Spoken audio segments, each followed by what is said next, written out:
सारी दुनिया दे विच सरदार उधम सिंह ने जो काम कीता सारे पासे ओदी उस्तत हैगी है। क्यों करके जलियांवाले बाग दे विच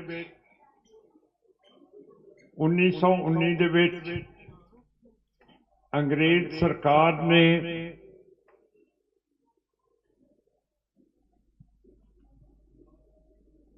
बहुत भारी जुल्म कीता सी। जिहड़ा जनरल डायर सीगा, पर हुक्म वो जबर करन दे लई माइकल ओ डायर ने दिता सी, जिहड़ा उस वक्त लेफ्टिनेंट गवर्नर पंजाब दा सी।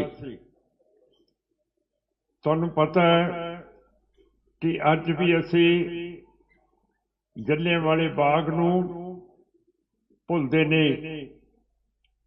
इस तरह सरदार उधम सिंह वो भी नहीं भुले।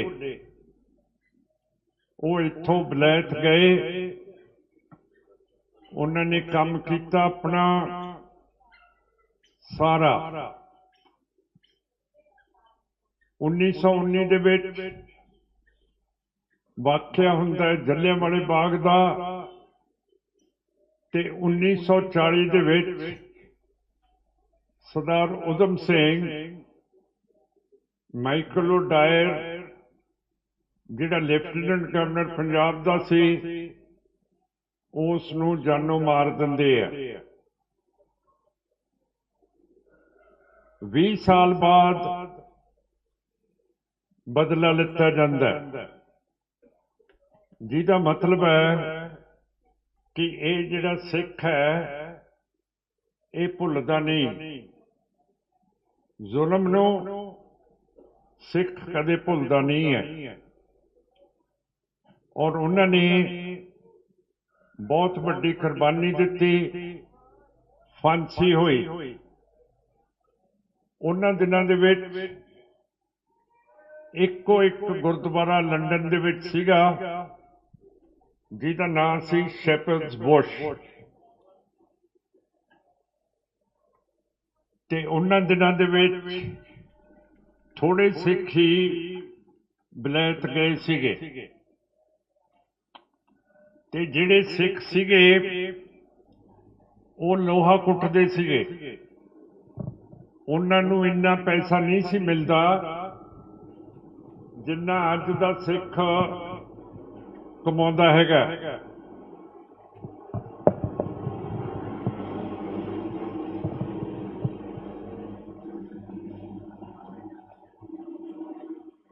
जिहड़े सिखां ने सरदार उधम सिंह दे बारे सुनिया, उन्होंने एक सोसाइटी बना ली आपस दे विच।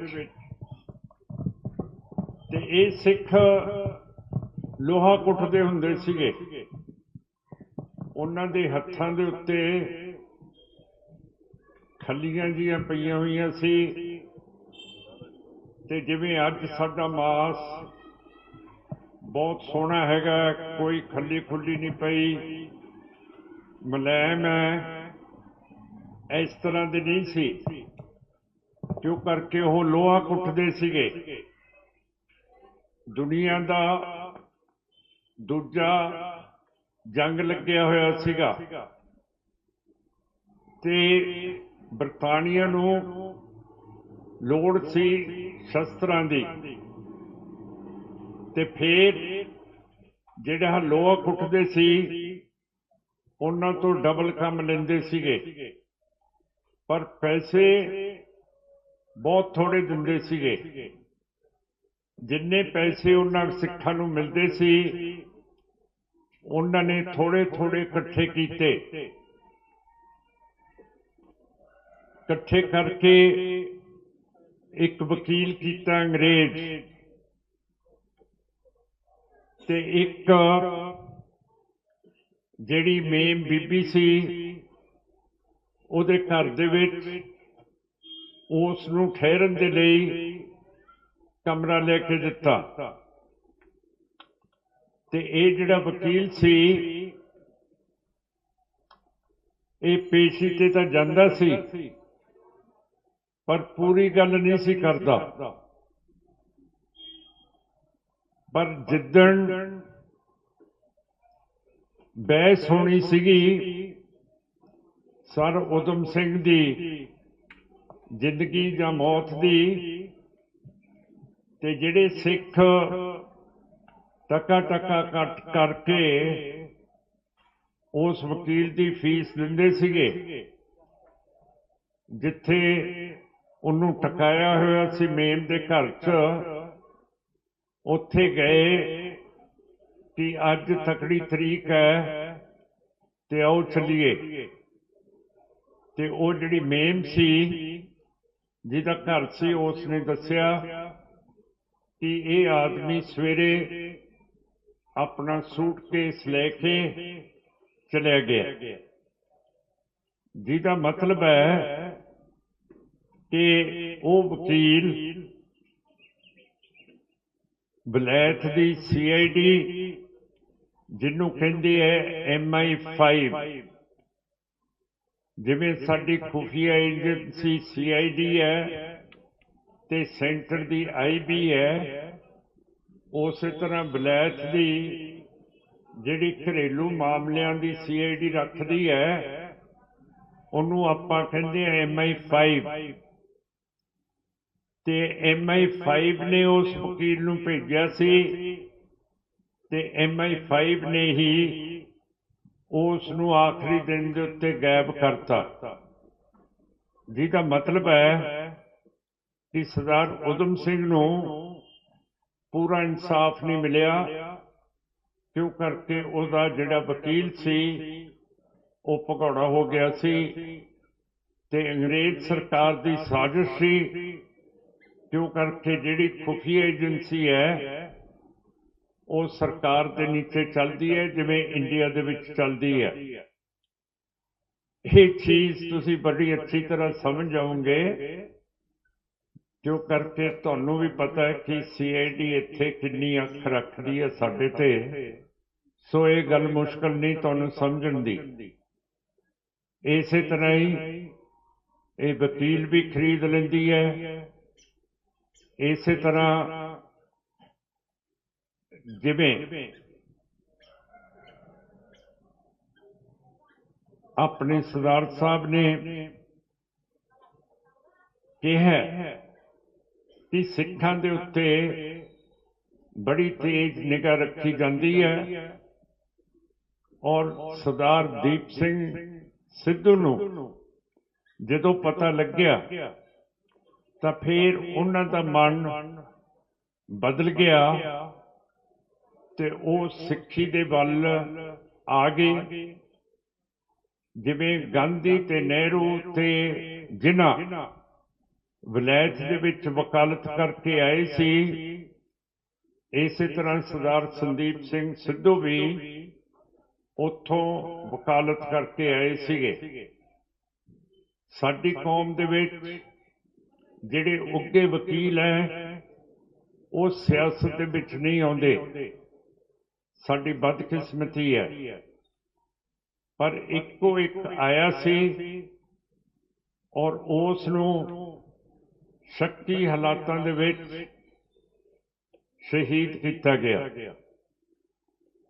ਮੈਨੂੰ ਭਾਈ ਸਿੱਧੂ ਨੇ ਦੱਸਿਆ ਸੀ ਕਿ ਜਦੋਂ ਉਸ ਨੂੰ ਫੜਿਆ ਹੋਇਆ ਸੀ ਤੇ ਜਿੰਨੀਆਂ ਵੀ ਖੁਫੀਆ ਏਜੰਸੀਆਂ ਉਹ ਉਸ ਨੂੰ ਪੁੱਛਣ ਗਿੱਛਣ ਦੇ ਲਈ ਆਉਂਦੀਆਂ ਸੀ।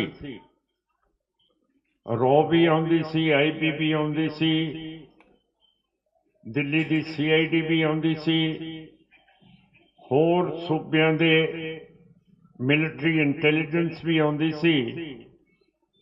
ਪਰ ਜਿਹੜੀ ਅਜੀਬ ਗੱਲ ਹੋਈ, ਜਦੋਂ ਪੁੱਛਗਿੱਛ ਹੋਈ ਉਦੋਂ ਦਿੱਲੀ ਦਾ DGP ਵੀ ਸਿੱਧੂ ਸਾਹਿਬ ਦੀ ਪੁੱਛਗਿੱਛ ਕਰਨ ਆਇਆ।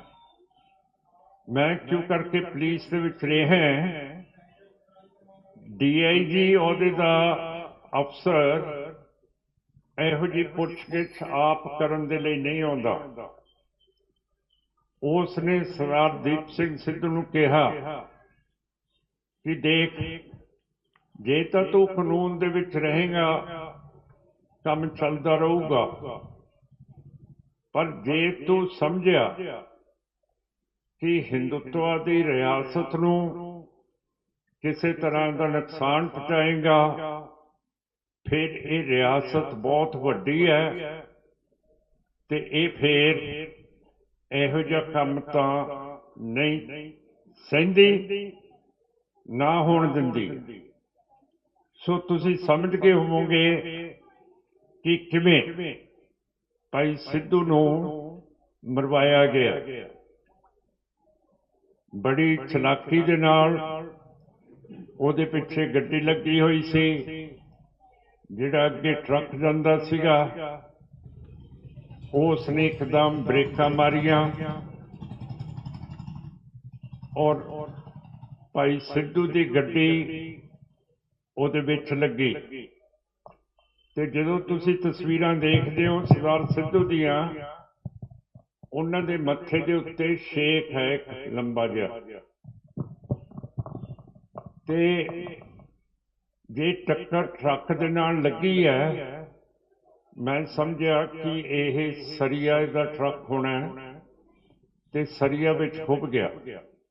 ਪਰ ਪਤਾ ਕੀਤਾ ਕਿ ਸਰੀਆ ਨਹੀਂ ਸੀ ਉਸ ਟਰੱਕ ਦੇ ਉੱਤੇ ਲੱਦਿਆ ਹੋਇਆ।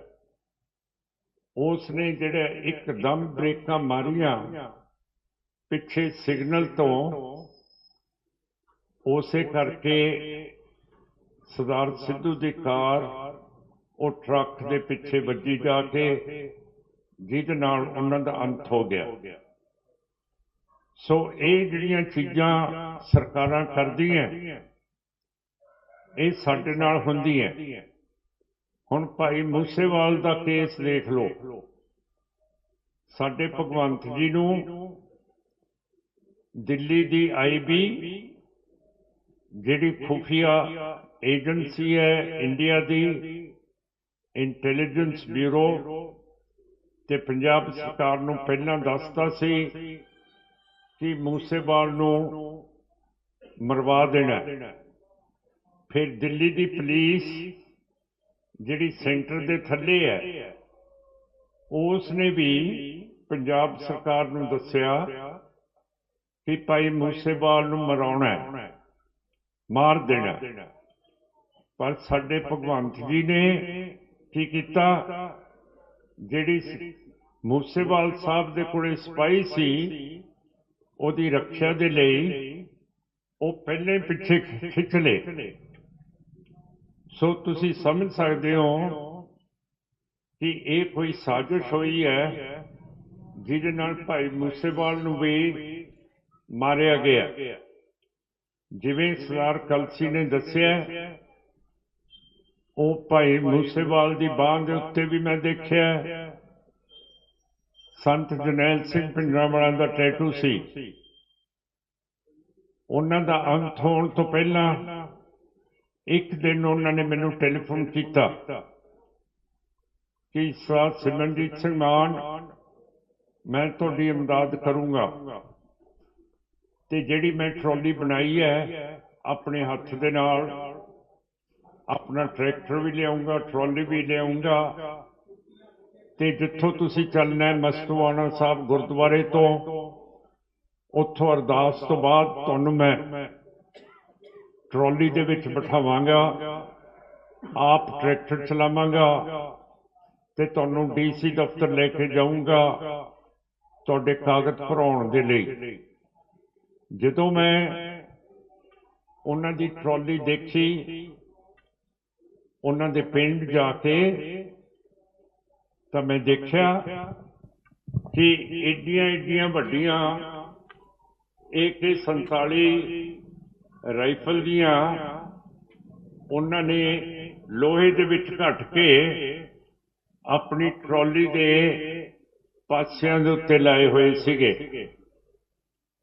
ਇਹਦਾ ਕੀ ਮਤਲਬ ਹੈ ਕਿ ਉਹਨਾਂ ਦਾ ਮਨ ਤਬਦੀਲ ਹੋ ਗਿਆ ਸੀ कि सिखां दे उत्ते जुल्म हुंदा है, इन्हां दी कोई गल नहीं सुनी जाती, ते साडे उत्ते विदेशी राज अज स्थापित होया होया। सो ये चीज़ां हैगियां जिहड़ियां स्टेटां करदियां। लंडन की भी दस दसी, पंजाब सरकार भगवंत जी की भी दसती, दिल्ली की भी दसती कि किवें ये दो पक्के दृढ़ इरादे दे सिख मरवाए गए है। हुण आपां पिछे चलीए 1919 दे विच जदों साका जलियांवाला बाग हुंदा है, हरेक साल गौरमेंट उस नूं बड़े पद्धर दे उत्ते मनाउंदी है। हरेक साल बरतानिया दा नाम लिता जाता है कि अंग्रेज़ां ने ये जुल्म कीता। फिर तुसी मैनू बाद च दस्यो, जे अंग्रेज़ां ने कीता तां सीगा, जे अंग्रेज़ां ने जलियांवाले बाग दे विच जुल्म कीता ते जलियांवाले बाग तो 50 गज दूर दरबार साहब ने साडे ते 1984 दे विच जिहड़ा इंदिरा गांधी ने दरबार साहब दे उत्ते अटैक कराया, फिर इंदिरा गांधी ते इंडियन स्टेट ने बरतानिया फौज की अमदाद क्यों मंगी, सोवियत रूस फौज की क्यों मंगी? जे इंदिरा गांधी ते इंडिया नूं पता सी कि अंग्रेज़ां ने 1919 दे विच जलियांवाले बाग दे विच इन्ना जुल्म कीता, फिर 1984 दे विच इंडिया ते इस दी सरकार इंदिरा गांधी बीजेपी नूं की लोड़ सी कि इंडिया दी फौज दे नाल बरतानिया की फौज ला के, सोवियत रूस की फौज ला के स्टेटलैस सिक्स के उत्ते फौजी हमला किया जाए। ये चीज सारिਆਂ दे सोचण वाली है, जो सरदार कलसी ने पहला दसता है तुहानू कि सिखां नूं ये सीधा खतर तां नहीं करनगे, पर ये हौली हौली इन्हां नूं अपने धर्म दे विच रलाउणगे, इन्हां नूं तरक्कियां दित्तियां जाणगियां, शाबाश दित्ती जाऊगी जे अपने केस ते दाढ़ी मुन्नणगे ते हिंदू धर्म दे विच हौली हौली आउंदे जाणगे ते इन्हां नूं खपट कर लेना है हिंदू धर्म दे विच। जिहड़ा हिंदू धर्म है उसने इंडिया की धरती ते दूजा धर्म जिहड़ा इत्थे जम्मिया इस नूं छड्डिया नहीं। इत्थे बुद्ध धर्म की पैदाइश इंडिया दे विच होई, जैन धर्म की पैदाइश इंडिया दे विच होई। बुद्ध धर्म नूं तां शंकराचार्य ने उन्हां दे बुद्ध धर्म दे जिहड़े उन्हां नूं की कहंदे आ जिहड़े भाई हुंदे आ वो भी मरवाते शंकराचार्य जी ने। ते जैन धर्म ने कहा कि असी मारो मारी च नहीं आउणा, ते जैन धर्म ने फैसला किया ते हिंदू धर्म के वड्डे पंडितां नूं कहा कि असी तुहानूं कोई खतरा नहीं है। फिर हिंदू धर्म के वड्डे पंडितां ने शंकराचार्य ने कहा जे तुसी इत्थे वसना फिर तुसी हिंदुआं दी मूर्ति अपने मंदिरां दे विच लाया करोगे, ते जैन धर्म वाले मन गए। इस करके अज जैन धर्म इत्थे तुहानूं लभदा। 1947 दे विच ਨਹਿਰੂ, ਗਾਂਧੀ, ਪਟੇਲ ਸਾਰਿਆਂ ਨੇ ਦੇਖਿਆ ਕਿ ਸਾਡਾ ਕੰਮ ਸਿੱਧਾ ਨਹੀਂ ਚੱਲਣਾ ਜੇ ਮੁਸਲਮਾਨ ਇੰਡੀਆ ਦੇ ਵਿੱਚ ਰਹੂਗਾ।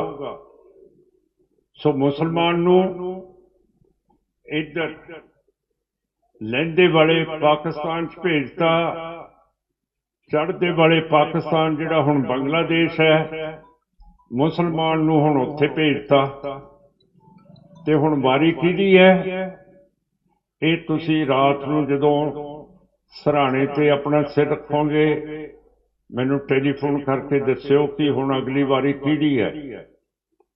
ਹੁਣ ਜਿਹੜਾ ਦਰਬਾਰ ਸਾਹਿਬ ਦੇ ਉੱਤੇ ਅਟੈਕ ਕੀਤਾ 3 ਫੌਜਾਂ ਦਾ, ਇੰਡੀਆ ਨੇ ਜੰਗ ਲੜੇ ਆ ਪਾਕਿਸਤਾਨ ਦੇ ਨਾਲ, ਚੀਨ ਦੇ ਨਾਲ, ਫਿਰ ਪਾਕਿਸਤਾਨ ਦੇ ਨਾਲ। ਇੰਡੀਆ ਨੇ ਕਦੇ ਕਿਸੇ ਬਾਹਰ ਦੇ ਮੁਲਕ ਦੀ ਫੌਜ ਤਾਂ ਨਹੀਂ ਨਾਲ ਮਿਲਾਈ ਇੰਡੀਅਨ ਫੌਜ ਦੇ ਨਾਲ, ਖੁਦ ਜੰਗ ਲੱਗੇ ਆ। ਪਰ ਜਿਹੜੇ ਸਿੱਖਾਂ ਦੇ ਕੋਲੇ ਸਟੇਟ ਨੇ, ਸਟੇਟਲੈਸ ਸਿੱਖਸ ਨੇ, ਉਹਨਾਂ ਦੇ ਨਾਲ ਬਰਤਾਨੀਆ ਤੇ ਰੂਸ ਦੀ ਫੌਜ ਤੇ ਆਪਣੀ ਫੌਜ ਦੇ ਨਾਲ ਉਹਨਾਂ ਦੇ ਨਾਲ ਲੜਾਈ ਜੰਗ ਕਰਨ ਦੀ ਕੀ ਜ਼ਰੂਰਤ ਸੀ ਜੇ ਅਸੀਂ ਤੁਹਾਡੇ ਹਾਂ। ਸੋ ਇਹ ਸਾਰੀਆਂ ਚੀਜ਼ਾਂ ਅੱਜ ਮੈਂ ਤੁਹਾਨੂੰ ਦੱਸਣਾ ਚਾਹੁੰਦਾ ਸੀ, ਕਿਉਂ ਕਰਕੇ ਵੀਰਾਂ ਦੀ ਧਰਤੀ ਦੇ ਉੱਤੇ ਆਪਾਂ ਬੈਠੇ ਹਾਂ ਤੇ ਤੁਹਾਨੂੰ ਪਤਾ ਹੋਣਾ ਚਾਹੀਦਾ ਹੈ ਕਿ ਇਰਾਦਾ ਹਿੰਦੁਤਵਾ ਦਾ ਕੀ ਹੈ ਤੇ ਕਿਉਂ ਹਜ਼ਰਤ ਮੁਹੰਮਦ ਸਾਹਿਬ ਦੇ ਉੱਤੇ ਮਾੜੇ ਸ਼ਬਦ ਇਸਤੇਮਾਲ ਹੋਏ ਹੈ, ਕਿਉਂ 7 ਮੁਸਲਮਾਨ ਰੋਜ਼ ਅਖਬਾਰਾਂ ਦੇ ਵਿੱਚ ਤੁਸੀਂ ਪੜ੍ਹਦੇ ਹੋ ਫੌਜ ਕਸ਼ਮੀਰ ਦੇ ਵਿੱਚ ਮਾਰ ਦਿੰਦੀ ਹੈ, ਕਿਉਂ ਮੱਧ ਪ੍ਰਦੇਸ਼, ਯੂਪੀ, ਹਰਿਆਣੇ, ਦਿੱਲੀ ਦੇ ਵਿੱਚ ਗਰੀਬ ਮੁਸਲਮਾਨਾਂ ਦੀ ਬਸਤੀਆਂ ਦੇ ਉੱਤੇ ਬੁਲਡੋਜ਼ਰ ਫੇਰੀ ਜਾਂਦੇ ਹੋ। ਤੋ ਇਹ ਸਾਰੀਆਂ ਚੀਜ਼ਾਂ ਤੁਹਾਨੂੰ ਦੱਸਣੀਆਂ, ਕਿਉਂ ਕਰਕੇ ਮੈਂ ਮੈਂਬਰ ਪਾਰਲੀਮੈਂਟ ਲਈ ਖੜਾ ਤੇ ਮੇਰਾ ਫਰਜ਼ ਹੈ ਕਿ ਮੈਂ ਆਪਣੇ ਹਲਕੇ ਦੇ ਵਿੱਚ ਤੁਹਾਨੂੰ ਅਸਲੀਅਤ ਚੀਜ਼ ਤੁਹਾਡੇ ਕੰਨਾਂ ਦੇ ਵਿੱਚ ਪਾਵਾਂ ਜਿਹੜੀ ਹੋ ਰਹੀ ਹੈ। ਜਿੱਤਣ ਤੇ ਹਾਰਨ ਦੀ ਗੱਲ ਅਲੱਗ ਹੈ, ਪਰ ਤੁਹਾਡਾ ਸੁਨਾਮ ਮੇਰੇ ਹਲਕੇ ਦੇ ਵਿੱਚ ਨਹੀਂ ਸੀ, ਇਹ ਪਟਿਆਲੇ ਦੇ ਨਾਲ ਸੀਗਾ ਜਦੋਂ ਮੈਂ ਮੈਂਬਰ ਪਾਰਲੀਮੈਂਟ ਹੈ। ਸੋ ਅਸੀਂ ਸਾਰੇ ਆਪਣੇ 660 ਪਿੰਡ ਮੇਰੇ ਹਲਕੇ ਸੀਗੇ, ਸਾਰਿਆਂ 'ਚ ਗ੍ਰਾਂਟਾਂ ਦਿੱਤੀਆਂ, ਸਾਰੀਆਂ ਕੌਮਾਂ ਦੇ ਲਈ ਕੁਛ ਨਾ ਕੁਛ ਦਿੱਤਾ, ਰੇਟੇ ਸਿੱਖਾਂ ਦੇ ਲਈ ਧਰਮਸ਼ਾਲਾ ਬਣਾਤੀਆਂ, ਕਿਸਾਨਾਂ ਦੇ ਲਈ ਦਰਵਾਜ਼ੇ ਟੁੱਟੇ ਪਏ ਸੀ ਉਹ ਠੀਕ ਕਰਾਤੇ। ਮੁਸਲਮਾਨ ਕਹਿੰਦੇ ਕਿ ਸਾਡੇ ਕਬਰਸਤਾਨ ਦੀ ਜ਼ਮੀਨ ਨੱਪਦੇ ਹੈ, ਸੰਗਰੂਰ ਦੇ ਸਾਰੇ ਕਬਰਸਤਾਨਾਂ ਦੀ 4 ਦੀਵਾਰੀਆਂ ਬਣਵਾਤੀਆਂ। ਸਾਡੇ ਹਿੰਦੂ ਭਾਈ ਕਹਿੰਦੇ ਕਿ ਸਾਡੀ ਗੱਲ BJP ਤੇ RSS, ਜਿਹਨੂੰ ਅਸੀਂ ਆਪਣਾ ਰੱਬ ਸਮਝਦੇ ਹਾਂ, ਉਹਨਾਂ ਨੇ ਸਾਡੇ ਧਰਮ ਲਈ ਕੱਖ ਕੀਤਾ ਹੀ ਨਹੀਂ 1947 ਤੋਂ। ਜਿੱਥੇ ਵੀ ਹਿੰਦੂਆਂ ਦੇ ਕਸਬੇ ਸੀਗੇ